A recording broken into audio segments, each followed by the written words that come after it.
युग से आगे चलने का। और शांति लाना। और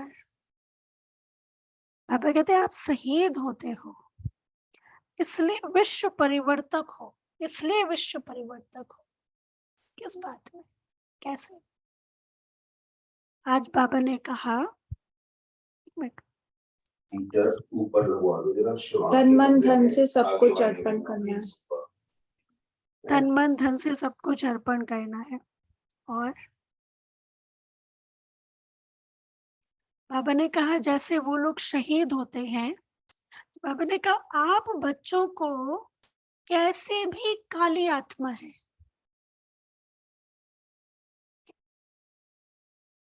समझते हैं इसके अंदर कोई अच्छा ही नहीं है, ये एक बिठा के रखे ना, उसको भी हीरे की नजर से देखना है।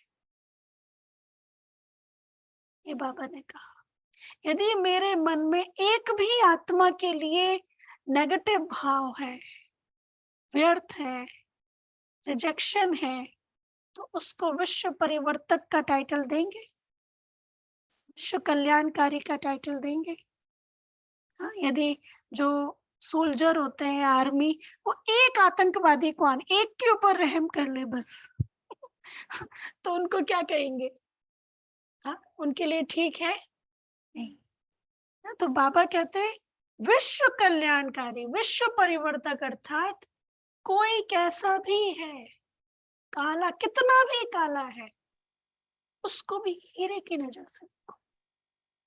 तो क्या होगा? वो काला है, आप हीरे की नजर से देखेंगे तो धीरे धीरे उसका कालिक जाएगा। ये बाबा ने एक मुरली में कहा। तो चलिए आज प्यारे बाबा के हम महावाक्य सुनते हैं।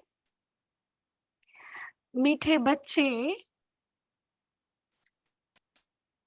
बाप को याद करने की खूब मेहनत करो। बाप को याद करने की खूब मेहनत करो, क्योंकि तुम्हें सच्चा सच्चा सोना बनना है। क्योंकि तुम्हें सच्चा सच्चा सोना बनना है। प्रश्न है, अच्छे पुरुषार्थियों की निशानी क्या होगी?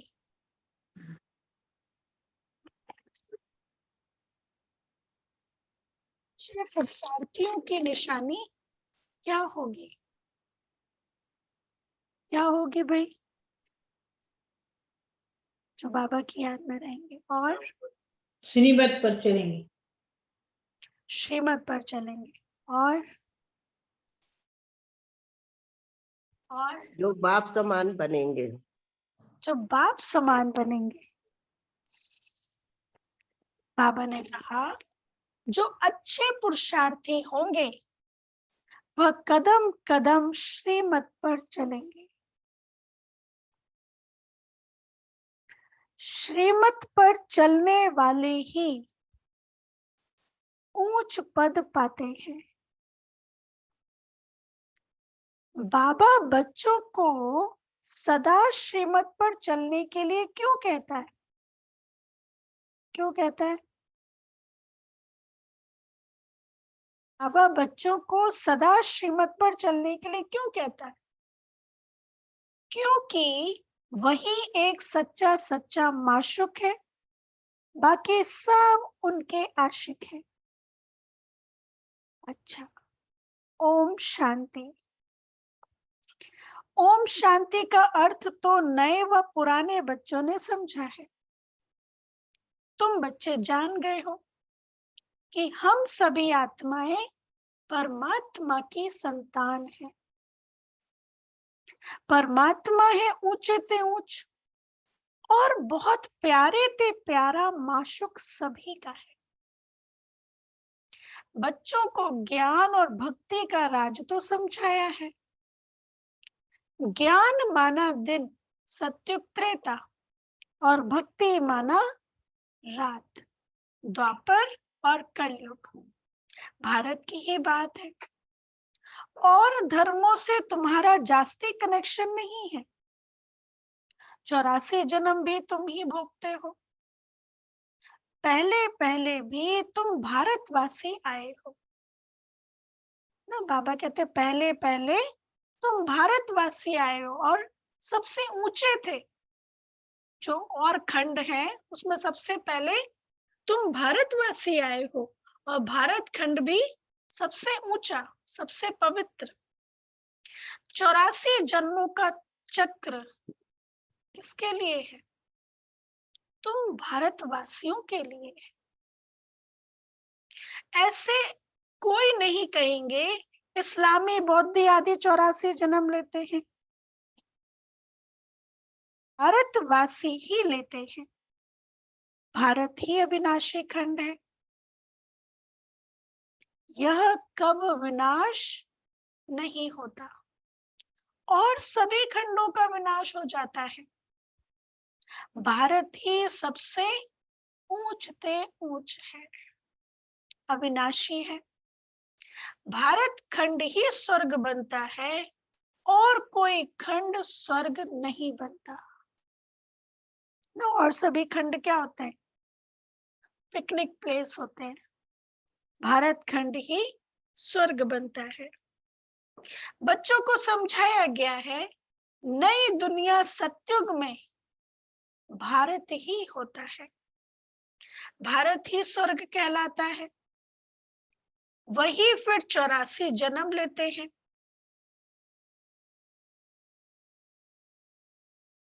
नरकवासी बनते हैं 84वें जन्म में। मतलब धीरे धीरे इंटीग्रेशन होना शुरू हो जाता है।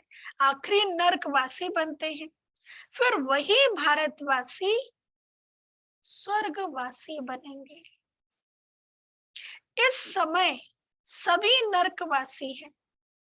फिर और सब खंड विनाश होंगे, बाकी भारत ही रहेगा। इसलिए भारत अविनाशी खंड। भारत खंड की महिमा अपरम अपार है। किन बाबा किन किन बातों की महिमा अपरम अपार कहते हैं?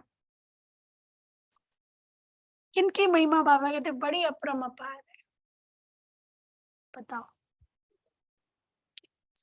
शिव बाबा के तो है ही है। जैसे भारत की महिमा अपरम अपार है, और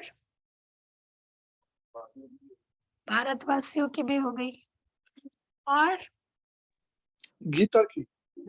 गीता की महिमा भी अपरम अपार है। वैसे परम पिता परमात्मा की महिमा और गीता की महिमा भी अपरम अपार है, परंतु सच्ची गीता की महिमा। अभी बाप तुमको राजयोग सिखलाते हैं। यह गीता का पुरुषोत्तम संगम युग है। भारत ही फिर पुरुषोत्तम बनने का है। भारत ही फिर पुरुषोत्तम बनने का है। अभी वह आदि सनातन देवी देवता धर्म नहीं है, राज्य भी नहीं है, तो वो युग भी नहीं है। बाबा ने समझाया है यह भूल भी ड्रामा में है। गीता पर फिर श्री कृष्ण का नाम रखेंगे। जब भक्ति मार्ग शुरू होगा तो पहले पहले गीता ही होगी। अभी यह गीता, इसमें बाबा ने कहा भक्ति मार्ग शुरू होगा तो पहले पहले गीता ही होगी। हाँ ये बाबा ने अभी वो आज लोग नई सब, पॉइंट्स। हाँ, जबकि सब कहते हैं वेद पहले लिखे गए, वेद हाँ। पुराण उपनिषद, और फिर गीता तो महाभारत में उन्होंने बहुत बाद में जोड़ी है। हाँ ये बाबा ने आज नई पॉइंट्स जो ध्यान पर आई कि जब भक्ति मार्ग शुरू होगा तो पहले पहले गीता ही होगी। अभी यह गीता आदि सब शास्त्र खत्म हो जाने हैं, बाकी सिर्फ देवी देवता धर्म ही रहेगा। ऐसे नहीं कि उनके साथ गीता भागवत आदि भी रहेंगे देवी देवताओं के साथ, नहीं। प्रारब्ध मिल गई, सदगति हो गई, तो फिर कोई शास्त्र आदि की दरकार ही नहीं। सत्युग में कोई भी गुरु शास्त्र आदि नहीं होते। इस समय तो अनेक गुरु हैं भक्ति सिखलाने वाले, सदगति देने वाला तो एक ही रूहानी बाप है, जिसकी अपरम अपार महिमा है। उसे ही वर्ड ऑलमाइटी अथॉरिटी कहा जाता है। भारतवासी के यह भूल करते हैं जो कहते हैं कि वह अंतर्यामी है, सबके अंदर को जानता है। अभी बाबा क्या कहते हैं? बाप कहते बच्चे मैं कोई के अंदर को नहीं जानता हूं, लेकिन ज्ञान है बाबा को, है ना। जैसे ब्रह्मा बाबा न्यूज़पेपर भी देखते थे, क्यों? बाबा को तो पता है एंड क्या है, क्या होना है, तो बाबा क्या न्यूज़पेपर क्यों देखते थे? अच्छा अभी कितना बचा है, और अभी और कितना समय रह गया, इसलिए मेरा तो काम ही है पतितों को पावन बनाना, बाकी मैं अंतर्यामी नहीं हूं। यह भक्ति मार्ग की उल्टी महिमा है। मुझे बुलाते ही है पतित दुनिया में, और मैं एक ही बार आता हूं, जबकि पुरानी दुनिया को नया बनाना है। मनुष्यों को यह पता ही नहीं कि यह जो दुनिया है वह नई से पुरानी, पुरानी से नई कब बनती है। हर चीज सतो रजो तमो में जरूर आती है, हर चीज। मनुष्य भी एक जैसे होते हैं। बालक पहले सतो प्रधान है, फिर युवा, फिर वृद्ध होते हैं, अर्थात रजो तमो में आते। बूढ़ा शरीर होता है तो वह छोड़ जाकर बच्चा बनते हैं। दुनिया भी नई सो पुरानी होती है। बच्चे जानते हैं नई दुनिया में भारत कितना ऊंच था। भारत की महिमा अपरंपार है। क्या महिमा है भारत की? कैसा था भारत? सोने की चिड़िया, और धनवान था, वहाँ सुखी था। वहाँ घी दूध की नदियां बहती दूध थी। की नदियां बहती थी। अभी वो चिड़िया रोने की हो गई है ना। नदियां भी काहे की बहने लगी है। हाँ, शेर और गाय एक साथ पानी पीते थे। तो बाबा कहते हैं भारत की महिमा अपरंपार है। इतना धनवान, सुखी, पवित्र और कोई खंड है नहीं। अब सतो प्रधान दुनिया स्थापन हो रही है। त्रिमूर्ति में भी ब्रह्मा विष्णु शंकर दिखाया है। उनका अर्थ कोई समझते नहीं है। वास्तव में कहना चाहिए त्रिमूर्ति शिव, ना कि ब्रह्मा। बाबा क्या कहते? वास्तव में कहना चाहिए त्रिमूर्ति शिव, ना कि ब्रह्मा। ब्रह्मा विष्णु शंकर को क्रिएट किसने किया? कहते ऊंच शिव बाबा है। कहते भी है ब्रह्मा देवताय नमः, विष्णु देवताय नमः, शंकर देवताय नमः, और शिव परमात्माय नमः कहते हैं ना। शिव को कभी भी देवता नहीं कहेंगे।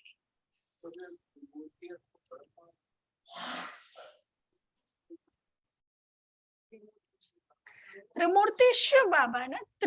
हाँ,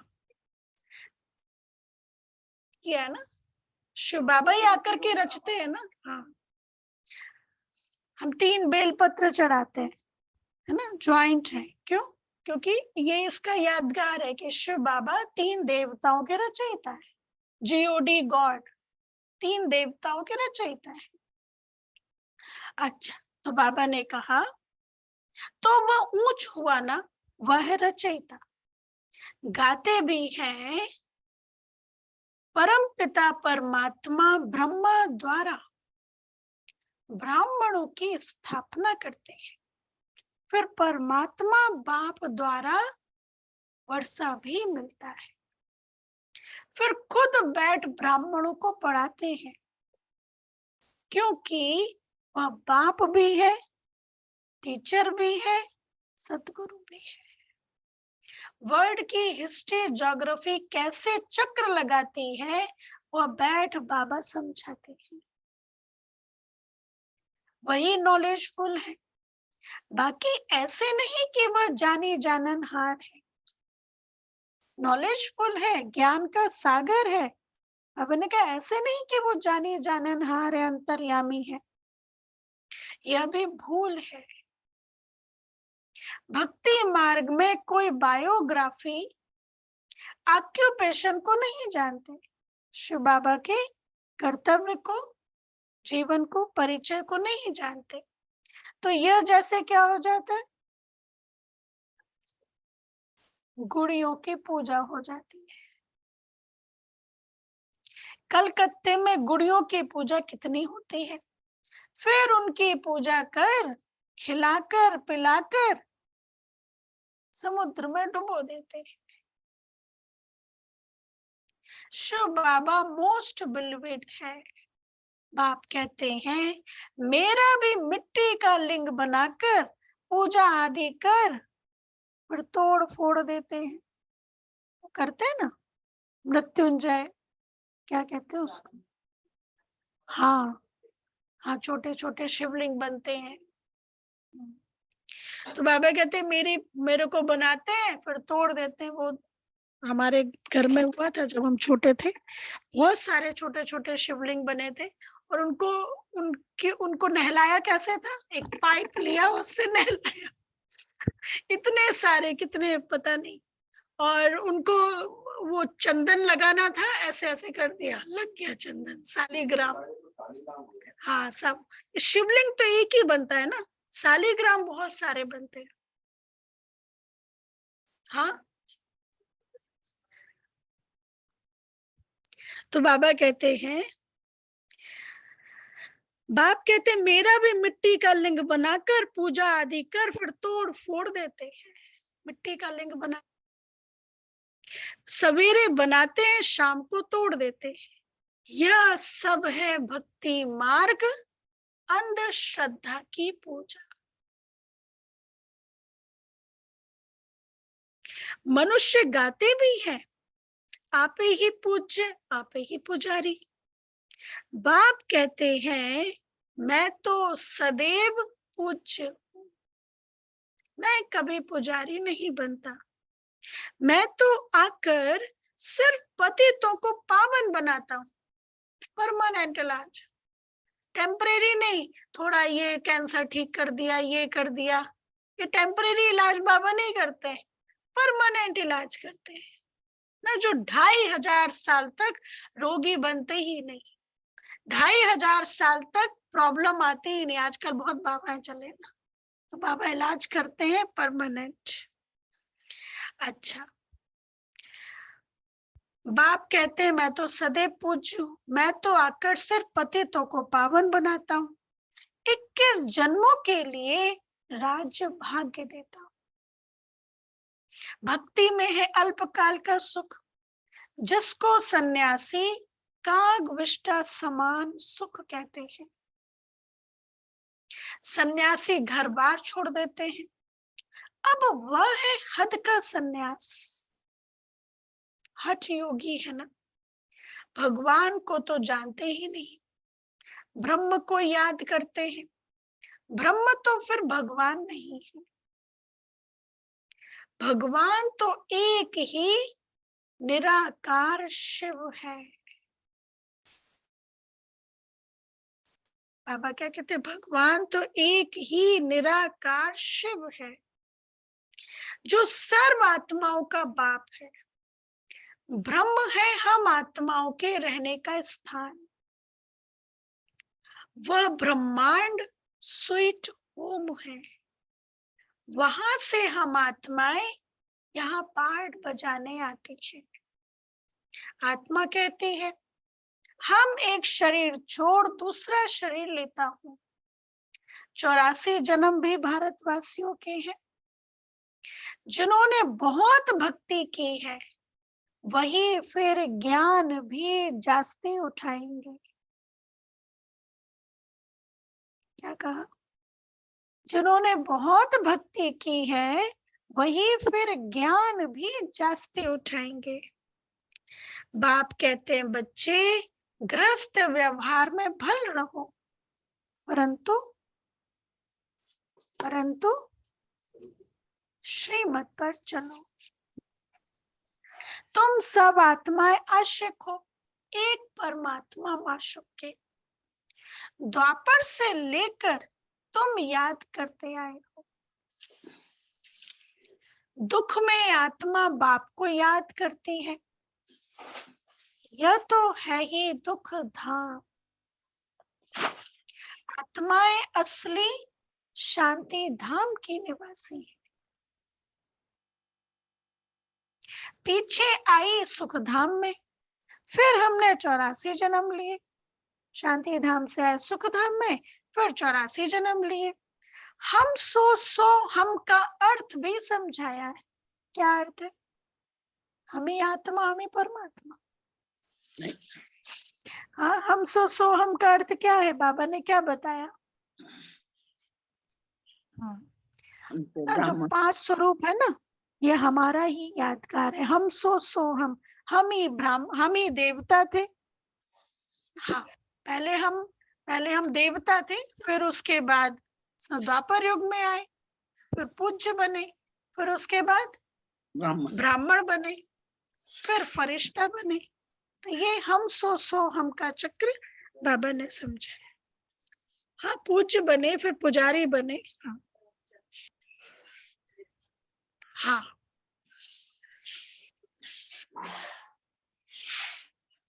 हाँ, पुजारी स्वरूप में याद नहीं करते।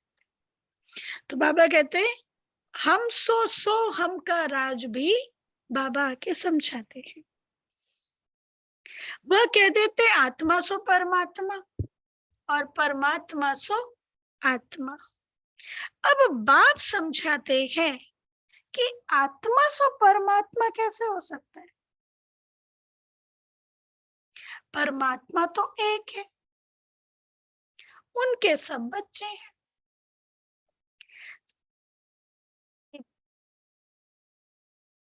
ढोंग करते हैं। अब बाप ने समझाया है, हम सो का अर्थ ही है हम आत्मा। बाबा ने क्या समझाया?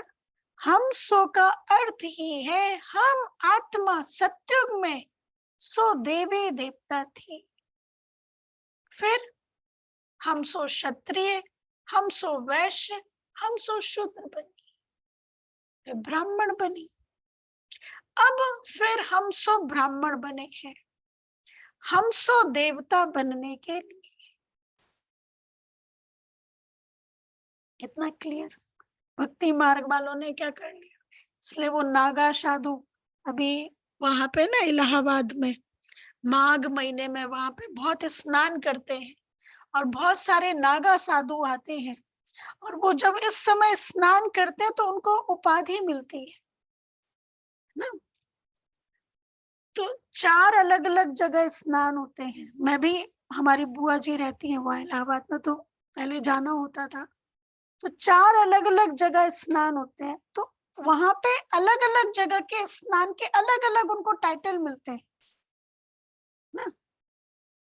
जैसे हरिद्वार में होता है, उज्जैन में होता है, और उस महाराष्ट्र में है ना एक जगह, नासिक नासिक में होता है, और इलाहाबाद में। हाँ, ये 4 जगह, और चारों जगह के उनको टाइटल लेना पड़ता है। सोचते नागा मतलब बिल्कुल अशरीरी, कि हम भगवान स्वरूप बन जाएंगे। तो हम सो हम का अर्थ उन्होंने ये निकाला है। लेकिन बाबा क्या कहते हैं, हम सो हम का अर्थ ये है कि हम आत्मा ही देवता थे, क्षत्रिय वैश्य शूद्र। तो बाबा ने कहा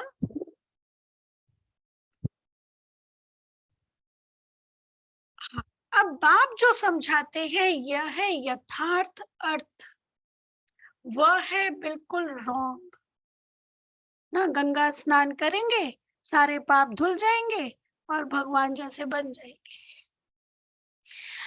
बाप कहते हैं मनुष्य रावण की मत पर चल कितने झूठे हो गए। इसलिए कहावत है, झूठी माया झूठी काया झूठा सब संसार। सत्युग में ऐसे नहीं कहेंगे, वह है सचखंड, वहां झूठ का नाम निशान नहीं, यहाँ फिर सच का नाम नहीं है। फिर भी आटे में नमक कहा जाता है।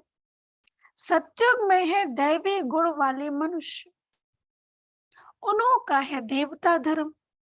पीछे और धर्म हुए हैं तो द्वैत हुआ। द्वापर से आसुरी रावण राज्य शुरू हो जाता है।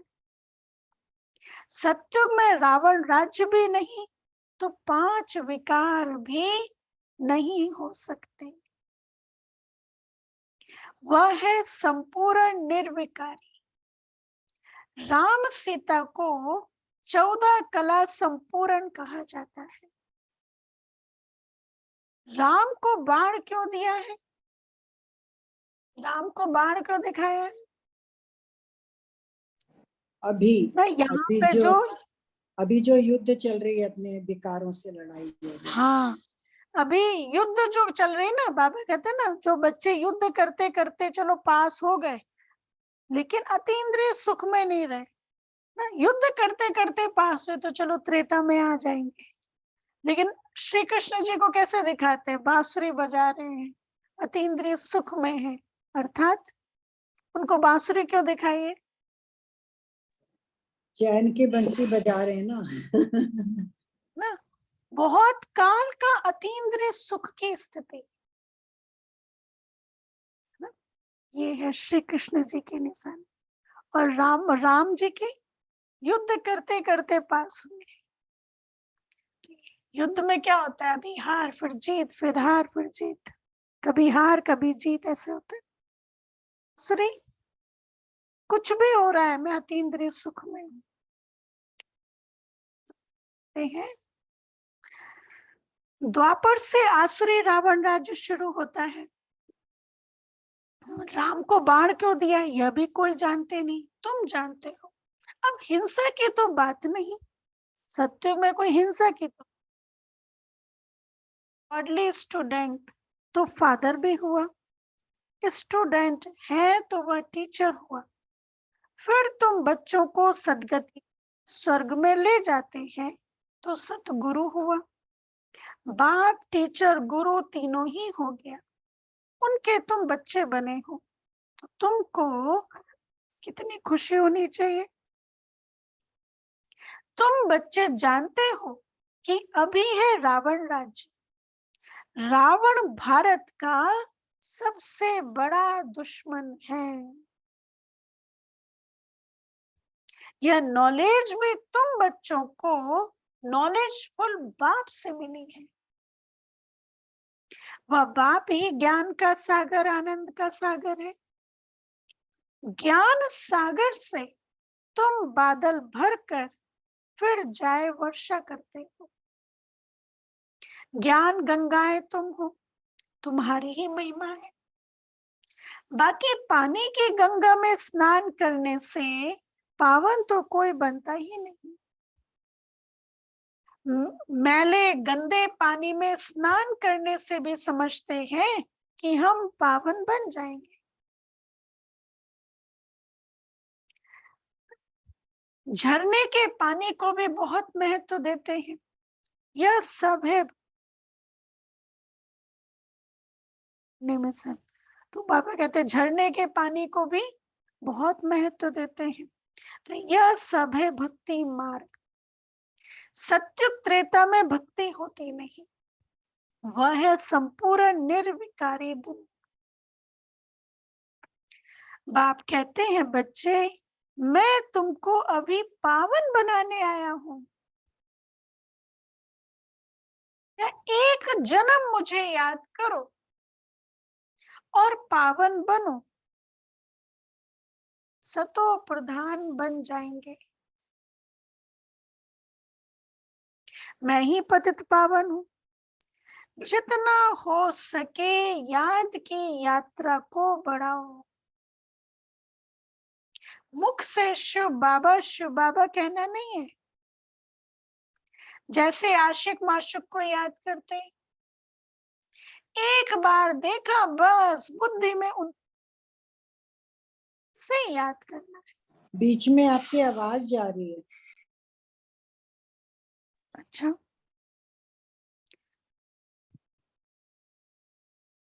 तो बाबा कहते हैं बुद्धि से उनको याद करो।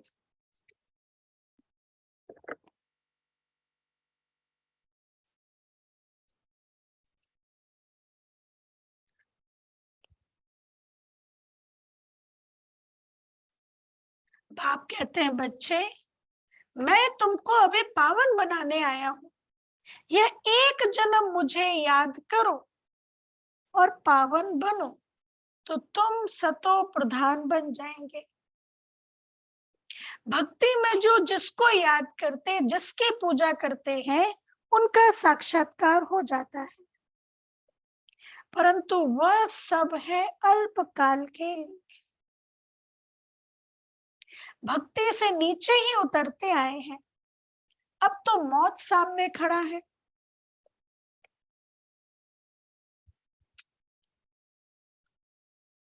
तो बाबा कहते हैं हाय हाय के बाद ही जय जयकार होनी है। भारत में ही रक्त की नदियां बहनी है। बाबा कहते हैं अंत समय में 3 तरह के आंसू बहाने वाले होंगे। एक बच्चे दूध के आंसू, खुशी के आंसू बहा रहे होंगे। दूसरे पानी के आंसू, जिनको पता ही नहीं चला, नहीं पानी के आंसू पता ही नहीं चला। और तीसरे खून के आंसू, जिनको पता था, समझ थी, ये ज्ञान बाबा दे रहे हैं, भगवान पढ़ा रहा है, तो भी नहीं पढ़ पाए, वो खून के आंसू। तो बाबा ने कहा भारत में ही रक्त की नदियां बहनी है। अब सब तमो प्रधान बन गए हैं, फिर सबको सतो प्रधान बनना है। परंतु बनेंगे वही जो कल्प पहले देवता बने होंगे। वही आकर बाप से पूरा पूरा वर्षा लेंगे। अगर भक्ति कम की होगी तो ज्ञान भी पूरा नहीं उठाएंगे। ये भी बात है। अगर भक्ति कम की होगी तो ज्ञान भी पूरा नहीं उठाएंगे, फिर प्रजा में नंबरवार पद पाएंगे। अच्छे पुरुषार्थी श्रीमत पर चल अच्छा पद पाएंगे। मैनर्स भी अच्छे चाहिए और दैवी गुण भी धारण करने हैं। वो फिर 21 जन्म चलेंगे। अब है सबके आसुरी गुण, अब है सबके, क्योंकि पतित दुनिया है ना। तुम बच्चों को वर्ल्ड की हिस्ट्री, ज्योग्राफी भी समझाई गई है। इस समय बाप कहते हैं बच्चे याद की बहुत मेहनत करो, तो क्या बन जाएंगे और क्या बन जाएंगे। मीठे बच्चे में था, मुरली का टाइटल क्या था, याद की बहुत मेहनत करो तो सच्चा सच्चा सोना बन जाएंगे। सत्य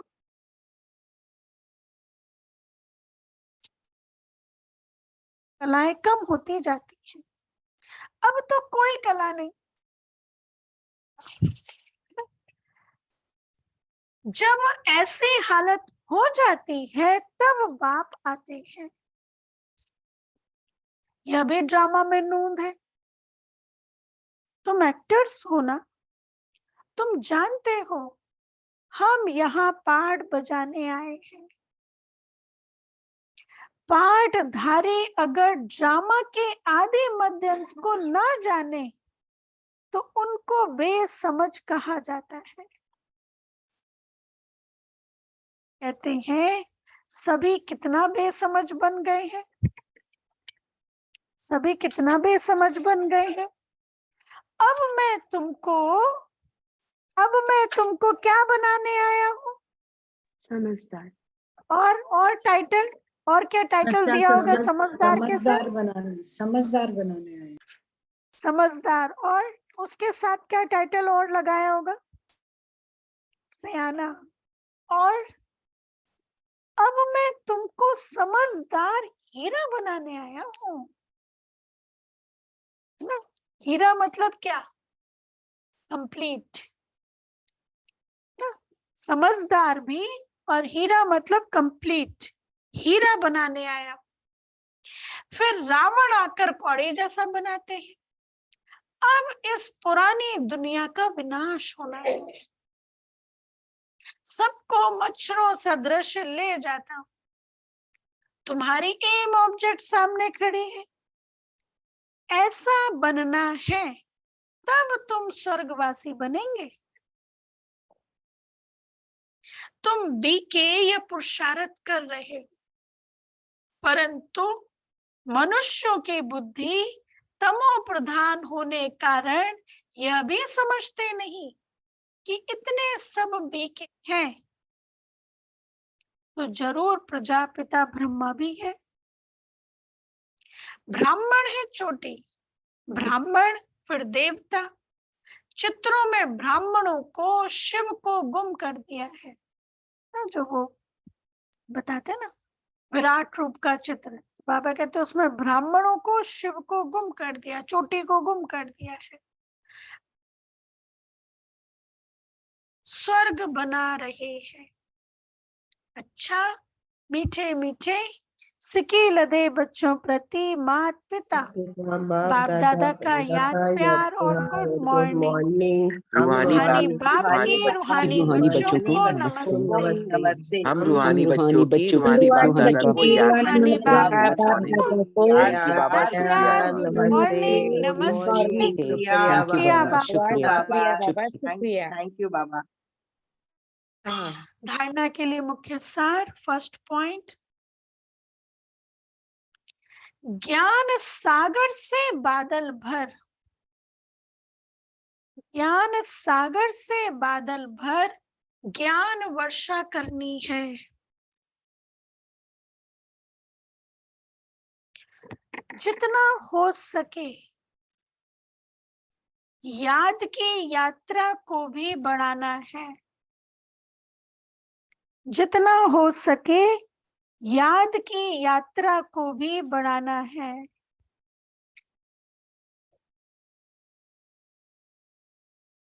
याद से ही सच्चा सोना बनना है।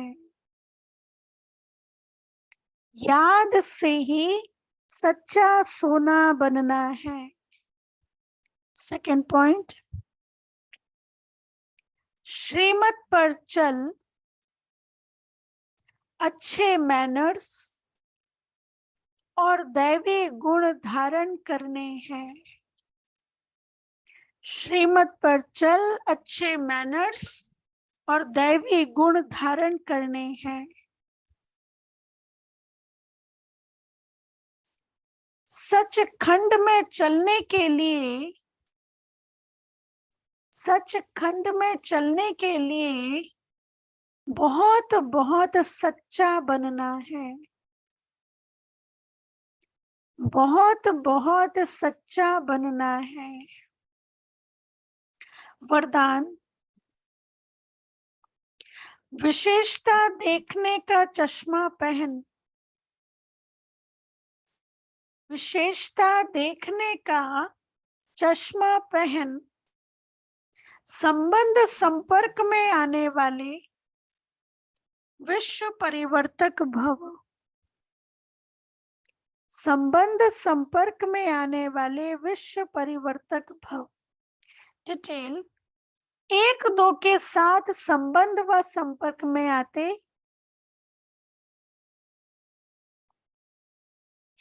विशेषता देखने की ही दृष्टि धारण करो।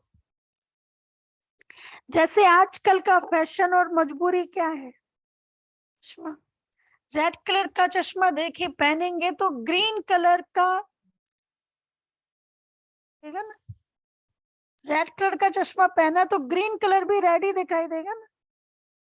तो मैंने विशेषताओं का चश्मा पहना तो वो कितनी भी अवगुणी आत्मा,